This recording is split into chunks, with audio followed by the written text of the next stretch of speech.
Olá, seja bem-vindo, esse aqui é o Terceiro Sinal, eu sou Adalberto Roque, sou ator, iluminador e professor de teatro. E hoje nós vamos falar sobre democratização de acesso.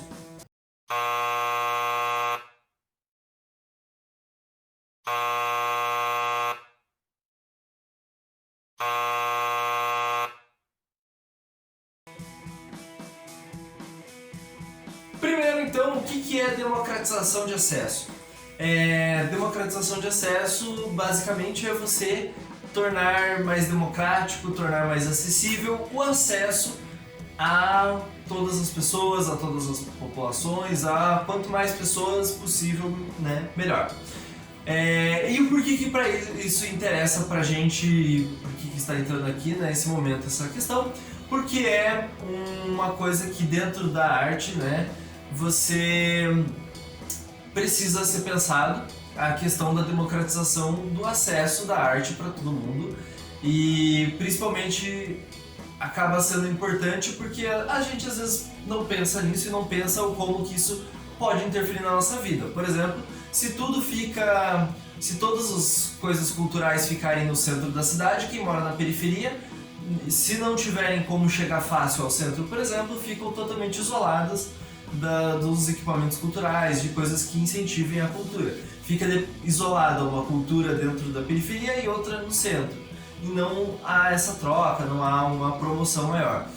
Então, isso é um exemplo, né? Ou outra possibilidade de democratização de acesso é, se nenhum lugar que tem evento cultural, por exemplo, tem acessibilidade para quem é cego, cadeirante, ou algum tipo de possibilidade ali para quem é surdo, sei lá, você vai ter um problema de que essas pessoas não vão conseguir aproveitar esse evento, ou aproveitar esse tipo de ambiente. E aí você está restringindo o acesso e só algumas pessoas que vão ter acesso, né, a essa parte cultural. E aí, pra gente que é artista, por exemplo, qual que é a grande importância de saber sobre e de pensar sempre na questão da democratização de acesso? Para quem é artista, principalmente, entra na questão dos projetos que a gente vai fazer. Claro, no dia a dia é muito importante, mas se você vai se inscrever com um projeto na Lei Rouanet, por exemplo, que agora não é mais Lei Rouanet, na Lei de Fomento à Cultura, acho que é isso o nome, você tem lá uma aba, uma parte onde você tem que justificar questões de democratização de acesso.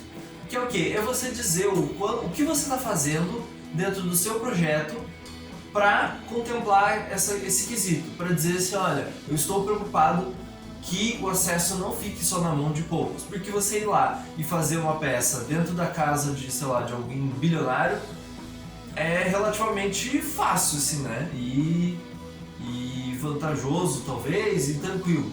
Mas você fazer isso levando para uma população que não tem dinheiro, não teria condições de consumir isso, aí é que é um diferencial. Então, para quem é artista e que vai produzir projetos, escrever projetos, esse é o momento ali de você estar pensando, eu vou levar de forma gratuita para as pessoas lá de uma vila na periferia.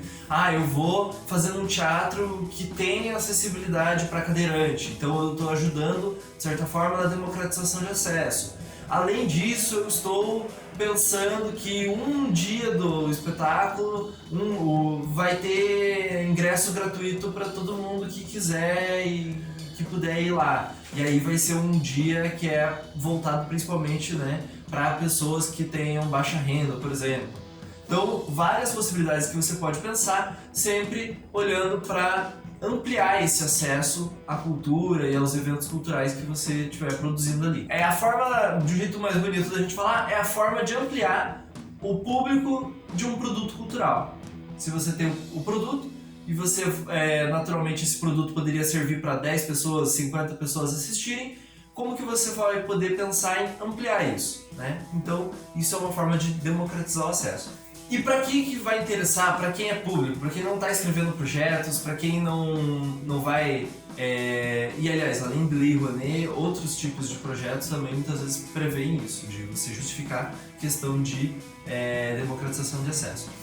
Mas, para quem é público, no modo geral, para que isso vai ser útil você saber sobre a democratização de acesso? Em primeiro lugar, para você ter mais acesso à cultura, digamos assim, para você poder ter mais divertimento, para você ter mais lazer no geral, ter mais conhecimento, e também pode ser um jeito de você ter mais representatividade, porque se você é de alguma minoria, de alguma forma, e você não tem algum tipo de show ou peça ou eventos voltado para o seu público ou para a sua região, se você estiver vendo que isso não está acontecendo, você pode cobrar que a prefeitura, ou pode chegar em algum artista e pedir, pô, por que vocês não vêm aqui? Ou alguma medida, né, no meio do caminho ali entre empresas, artistas e prefeituras, para que haja maior democratização de acesso. Por exemplo, em eleições municipais como nesse ano, você pensar em votar em algum candidato que tem alguma proposta pensando em democratizar acesso da